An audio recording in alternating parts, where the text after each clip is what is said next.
નમસ્કાર દર્શક મિત્રો, એડી ન્યૂઝમાં હું છું આપની સાથે આરડી વાઘેલા। જોઈએ આજના મહત્વના સમાચાર। અંકલેશ્વરમાં એક અસ્થિર મગજના શખ્સે એક ઈસમ પર હુમલો કર્યો। અંકલેશ્વર શહેરમાં એક અસ્થિર મગજના શખ્સે એક ઈસમ પર હુમલો કરતા ઈજાગ્રસ્ત ઈસમને ખાનગી હોસ્પિટલ ખાતે ખસેડવામાં આવ્યો હતો।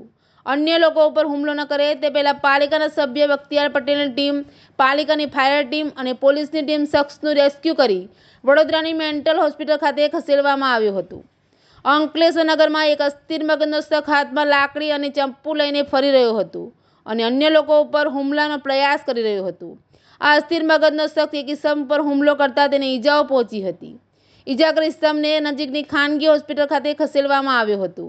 આ અંગેની જાણ થતાં પાલિકાના સભ્ય બખ્તિયાર પટેલને થતાં તેઓ અન્ય લોકો ઉપર હુમલો ન કરે તે માટે તેમની ટીમ સાથે તાત્કાલિક દોડી આવ્યા હતા અને નગરપાલિકાની ફાયર ટીમ અને એ ડિવિઝન પોલીસને જાણ કરતાં ફાયર અને પોલીસની ટીમ દોડી આવી હતી અને ભારે જહેમત બાદ રેસ્ક્યુ કરી તેને પરિવારને જાણ કરી ત્યારબાદ તેને વડોદરાની મેન્ટલ હોસ્પિટલ ખાતે ખસેડવામાં આવ્યો હતો।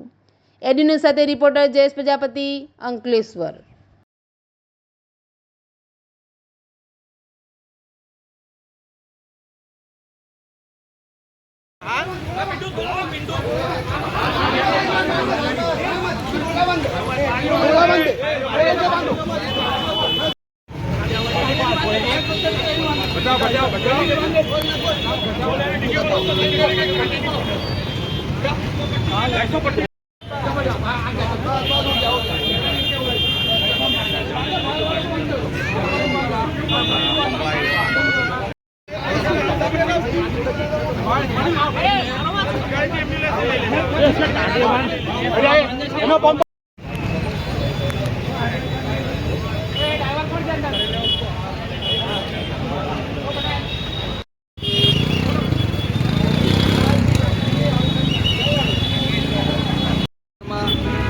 મેન્ટલ ઈસમ હાથમાં ચપ્પુ અને લાકડી લઈને એક ઈસમને ચપ્પુના ઘાવ માર્યા અને પછી અમારી ટીમ બધી ભેગી થઈને એ માણસને પકડીને આજે એના સગા સંબંધોને સુપૃત કરીએ છીએ અને એને કોઈ બીજા લોકોને નુકસાન નહીં થાય એ માટે એને એના નગરપાલિકા દ્વારા એના સગા સંબંધીઓ દ્વારા એને મેન્ટલી હોસ્પિટલ મોકલી આપવામાં આવશે।